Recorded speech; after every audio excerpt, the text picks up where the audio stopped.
Hey everyone, Matthew Monas here, and welcome to my 2022 living room setup. We've been planning this for the past couple of months and we finally finished it. I think it looks absolutely awesome. I will say this though, huge shout out to my wife for putting this together, because if I did it, it would literally be a lawn chair with a beer coaster and a TV. That's it. Now don't get me wrong, the before pictures were not that great. Everything was a mess, it was a disaster. We needed new furniture in here to make it look livable. But Dyson was kind enough to sponsor this portion of the video and send out their Dyson V12 Detect Slim to get the place cleaned up. And this vacuum is absolutely awesome. It's Dyson's most powerful lightweight cordless vacuum. And the best part about it is you're not losing any power. You still get 125,000 RPMs with the motor, which is bonkers. The cool thing about the new version of it is they got rid of the trigger finger, right? I have other Dyson vacuums and you have to hold it in order for it to go, right? There's like a little trigger button. Sometimes after I'm done, I'd get a trigger finger, I'd be going around the house like this and pointing it at people. Well, now there's a button on top of it, you turn it on or off, and that's it. I know it's not a big deal for most people, but it's a little thing and it does improve the experience of using the actual vacuum. On top of that, we have two cats, okay? There's a lot of pet dander flying around this house, and we vacuum like crazy to keep it clean, but there is a laser built into the vacuum that allows you to see microscopic dust. Trust me, when you think the floor is clean and then you turn on the laser, you just see dirt everywhere because it's so precise, it gives you an actual visual of all the microscopic dust on the floor, something you can't really see with the naked eye. So keeping the floor clean is a lot easier, but just don't get scared at first when you use the laser because it looks really dirty because you don't see it normally. But once you use that laser, you get to keep those spaces even cleaner. There's a little LCD on top of the vacuum that tells you exactly what type of dust you're picking up, or at least the pollens that get sucked inside, which is super handy. And because of that, I get to know what kind of dirt is on the floor. Dander specifically really sticks to the floor sometimes, so being able to clean it perfectly helps with my allergies. Now the main star of the show, at least to me, is always the TV, and we are using the Sony Bravia X95K. This is a brand new TV from Sony. It's their very first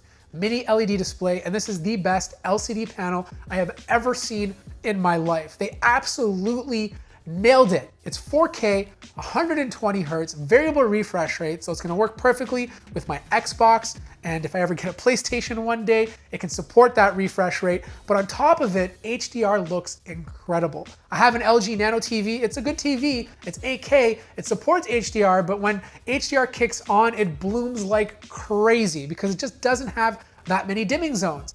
With mini LED, you get so many more. There's a bunch of little lights in the panel that gives you more precise control in terms of what lights up. And with that, you get less blooming. When I had the LG TV and HDR kicked on, it would bloom so bad that it would just wash out the entire picture. I couldn't stand it. I'm very sensitive to that kind of stuff. With the Sony, it's very precise. Not as precise as OLED, since every individual pixel can be turned on and off, but because you have so many LEDs in the background, it's just way better. Like blacks are the darkest I've ever seen on an LCD panel. Not OLED dark, but pretty darn close. And because it's mini LED, you get the crazy brightness that comes with it, which is something that OLED always struggles with. Now, I'm not saying it's better than a high-end OLED TV, but it's the closest it's ever been. So if you prefer that bright HDR picture and sacrificing the blacks very so minimally, you definitely want to take a look at a mini LED TV, and this X95 is definitely at the top of the short list.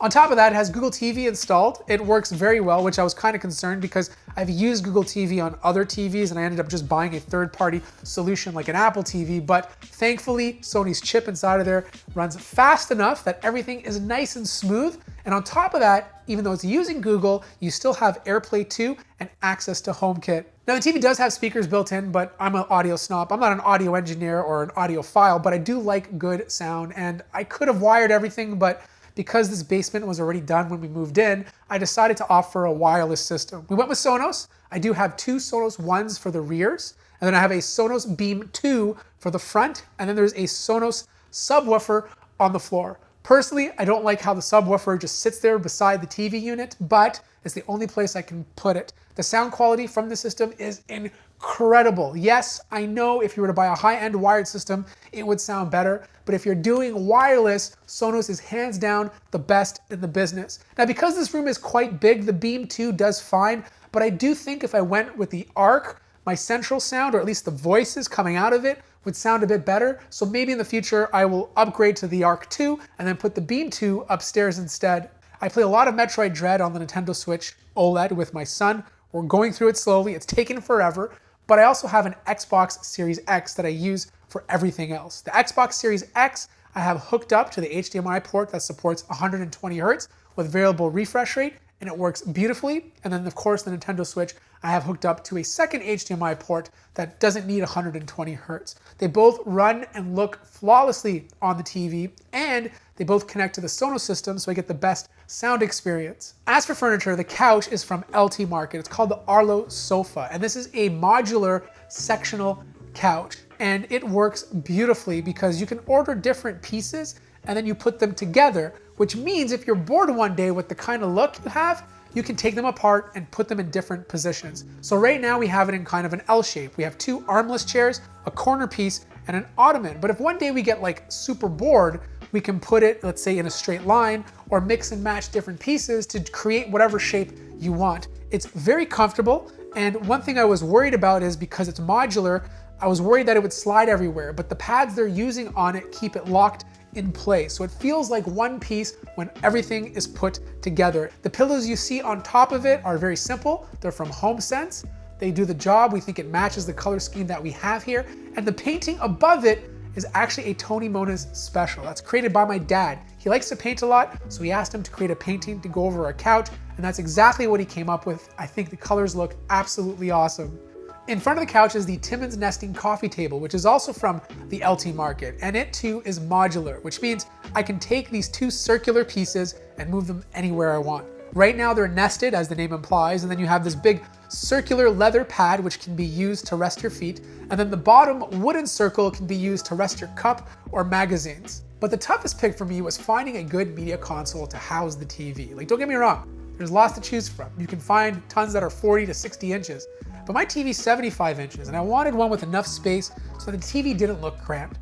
I actually saw this media console in one of Justin's living room setups. A good friend of mine, great guy, but I saw it in his video and I'm like, this is perfect. So I ordered the exact same one. It's called the Bennett. It's from a company called Rove Concept. The look of this is very classy. It has this American veneer wood, and then it's gold-plated metal trim surrounding it. And then on the bottom, you have these black stainless steel legs. The three colors and three different textures just make this thing look super classy. It fits in a contemporary setting, but it also works in a transitional one. The drawers, soft close, same with the cabinets, so nothing ever slams. And there's two big holes in the back that makes cable management really easy. Now this little circle thing you see here is from West Elm. I think it looks really good. It has a couple of different spaces where you can put stuff. Right now it's holding controllers and a fake plant. Maybe we'll switch it up later. The plant you see in the background, that is from HomeSense. It's not a real plant, it's fake, I know. If I had a real one, it probably wouldn't survive. And then in the corner beside the TV, we have another lamp from HomeSense. Personally, I think it looks great. My wife does not, so she might return it and buy something else instead. As for the side table beside the couch, it's called the Winston side table. That too is also from Rove Concepts. It's using a two-tone finish. So you have this hard marble slab on the top, and then the bottom is made out of that same American veneer wood that the TV stand is using. So it matches it perfectly, and it still gives a nice contemporary, but also transitional look to the room. Finally, the last painting in the room is also from HomeSense. It just matched. We couldn't find anything else, but we think it works perfectly. And the rug happens to be from Wayfair. I'll be honest with you, the quality of this rug is not that great. It feels very cheap, but it matches the room perfectly. So that wraps up my living room setup. Please let me know what you guys think of it in the comment section down below. If you're interested in picking up any of these items or the Dyson V12 DTech Slim, there'll be links to that too. Like the video if you liked it, subscribe if you haven't already, and I'll see you guys in the next one.